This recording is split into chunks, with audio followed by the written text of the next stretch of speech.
What's up, everybody? You see, I find myself in these situations a lot. You know, in these situations where something has happened in Eagle Nation, Philly Nation, whether it's the Sixers, whatever, but in this case, it's the Eagles, right? Where the wise man has to come through and clarify things. And it's a shame, especially when I have to do that in light of the fact that we have a number of athletes and people who went to school for communications and various other disciplines that supposedly should have prepared them for going in front of a camera, speaking clearly, articulating what's on your mind in a logical manner in accordance with a type of framework that allows them to properly assess, analyze, and if necessary, diagnose the situation with a sports team. However, far too often, there's failure in this regard. And this time, I had to say a few things about what I watched on a show called Quick Slants. That's done on NBC Sports. If you're from around here, you know about that. But anyway, it was this morning. They probably dropped it last night. I just saw it literally 10 minutes ago. They had on there Barrett Brooks, former Eagle lineman back in the 90s,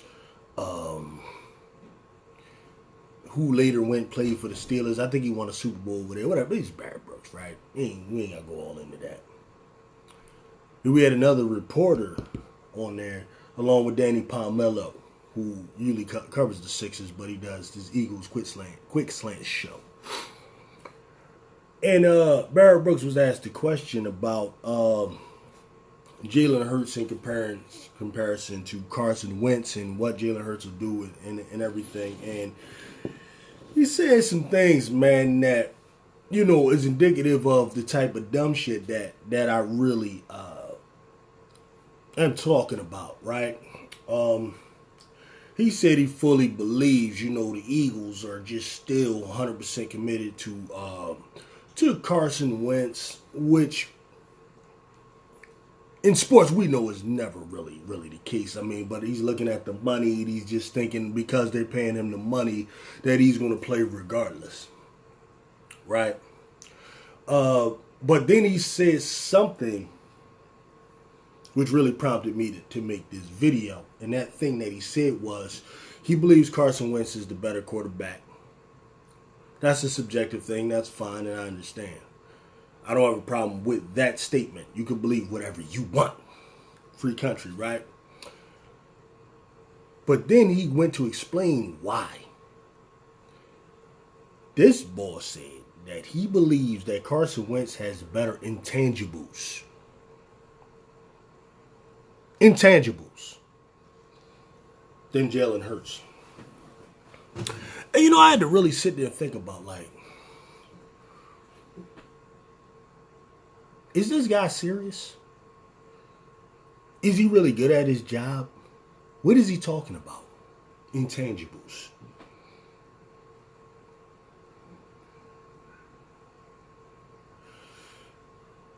First of all, let's talk about what an intangible is. You know, it comes from the word tangible, right? Tangible pretty much is anything that can be identified, right? Recognized with the senses. Okay, I can touch it, I can see it, I can feel it, I can hear it. These are tangibles, right? Intangibles are those things that are not tangible. Like leadership ability. Ability to inspire teammates. Toughness, ability to overcome. Those things like heart that you can't really quantify necessarily, like by looking at stats. And this joker fixed his mouth to say he believes that Carson Wentz is the better quarterback because he had the better intangibles. Dude, You would have done a better job, Barrett, if you'd have tried to argue that you think Carson Wentz is physically the better quarterback. You tried to argue that he has a better arm. Tried to argue that, okay, he understands the offense better, which is probably true, and that he understands the offense better, read defenses better, all that kind of stuff. You would have had a better job done a better job trying to do that. But to argue intangibles with Carson Wentz, that's not how you keep your job, buddy. How the fuck? Excuse my language. But this is how outraged I am. Can you consider Carson Wentz to have superior intangibles when, number one, you just saw that last game where an uninspired team led by Carson Wentz produced 3 points in 2.5 quarters. And then a rookie come in, middle of the third quarter, and produce points, including a touchdown, and 2 good-looking drops, most of which were called back by bogus calls by the officials. I believe those calls were bogus. In the same game, same wide receivers, same teammates, same line, all that, same coach, same offensive coach, same quarterbacks coach, same everything. Did better in a small sample size. Just imagine if Hurts played the whole game. You could argue we could have won that. And I'm not even talking about, okay, he got a better arm. Even though he might, in terms of accuracy, I don't know if he throws farther than Carson. Carson might throw farther than everybody in the league. I don't know. So I seen Deshaun Watson throw some shit from the 30 before that reached the 5-yard line the other way, right? So he might not throw farther than him, but I'm saying Carson Wentz got an arm far throwing the ball far. As far as accuracy, why would you think Carson is more accurate when accuracy was a question all year and Hurts really wasn't inaccurate pretty much all game? I think he threw 2 inaccurate passes out of 12. The one to Alshon, which I kind of sailed a little bit, and the one to Ward when he was running. The other passes were on. Even the pass to Goddard was right in his hand. Goddard dropped it. Pass to Fulgham was right on time in his hand. Fulgham dropped it. Right? So he should have had a better completion percentage than he did. He had drops. Legit drops. Carson, he ain't throwing the ball. He taking sacks. He's scared of getting sacked. All that. And that's maybe it's understandable, right? And maybe Hurts will go out there and experience the same thing. I don't know. But Barrett Brooks out there, he said he assumes that Hurts is going to experience the same thing and it's going to be the same because there's nothing around him. When his stupid fat ass saw that in the same game, Hurts did better than Carson. You know what I'm saying? So my thing is, right, basically, I just can't wait to this game at 4:15 today so we can put all that stupid shit to rest, right? And I ain't got a problem with people that support Carson Wentz, but, like, you have to give me why and you have to talk things that are real, that are really happening. Make your points well. I don't understand how this dude has a job. Right? Normally I just ignore him because, you know, he does the post game on NBC Sports 2. And usually I'm there for Reed Dittinger and I'm there for Seth Joyner. I'm actually there for Michael Barkan more than Barrett Brooks. Barrett Brooks is not articulate. His arguments are never really thought out well. They don't follow any kind of congruent line or method or debate that follows any sort of logic that one listening can follow and can come to the same conclusion that he's coming to. Like, in other words, he'll give an opinion, but he doesn't support it with a type of logic that makes me say, you know what? I see it that way too. No, he just says dumb shit. Inarticulate. Stutters. Right? I don't mean to go in on him, but I'm not feeling those people right now who talking shit about Hurts and you ain't seen him play. Assuming that, to say that he's going to have the same exact problems Carson has is already to give Carson excuses. You don't know any of that shit until you see him play. Until you see him out there playing You can't do that. He's already assuming that Carson is bad because of what's around him, and that Carson just can't be bad. Why can't he just be bad? Because he was good in 2017. Because he was excellent on third down in 2017. That's why he can't be bad. So it has to be everything and everybody around him. See, guys, man, that's the type of stuff that I can't bang with, and I don't understand how you're keeping a job talking that kind of nonsense. It just blows. I don't get it. Y'all see that right there, the King Cup? That's for me. That's the King Cup. I can't wait for this game. As I already told y'all, I think we're going to win this. And I'm going to tell you why. This is the third road game in a row for the Saints.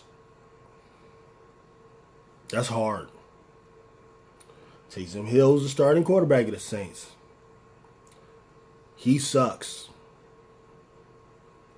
Jalen Hurts will be the best quarterback out there. And then also the Saints are looking forward to the Chiefs next week, staring down the barrel of a serious gun.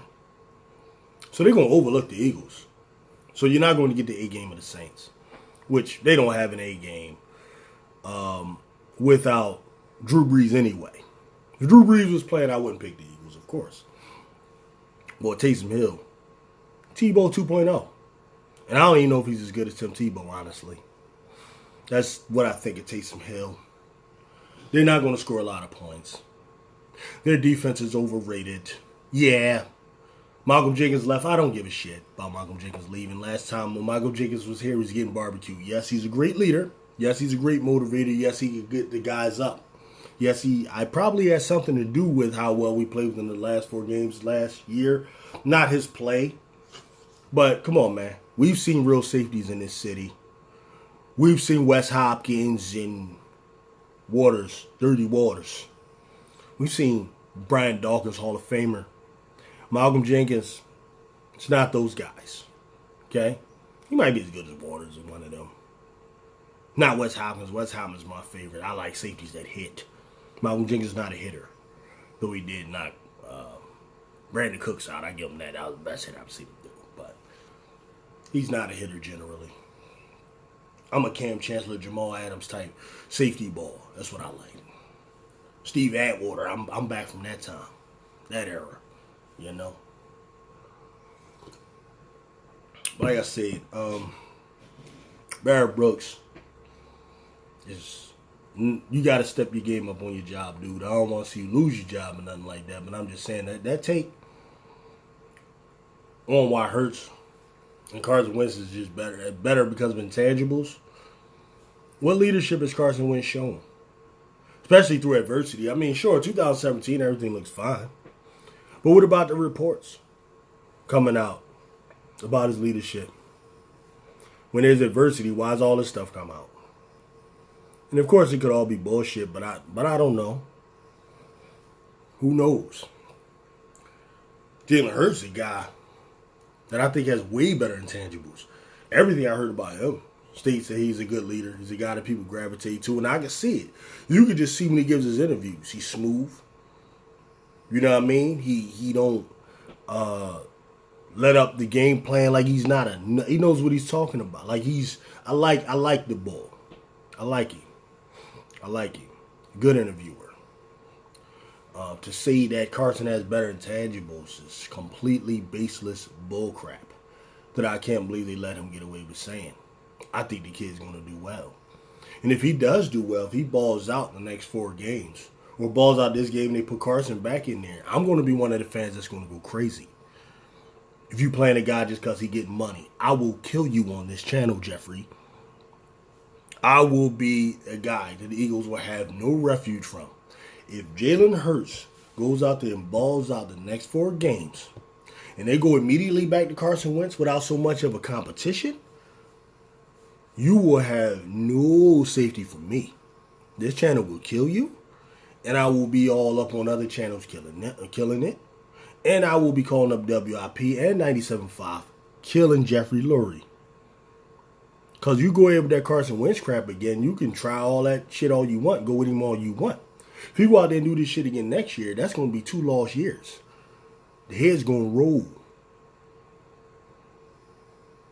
You know what I mean? So let's do this thing. Let's let this be about football. Judge a person's performance and let the performance speak for itself. I don't care about who's getting paid what. Who gives a bleep about that? You dig me? So I see you guys later, man, around 8 o'clock-ish after the game. To give my thoughts on Hurts' performance as well as the team as a whole. You know how we do. I'm out.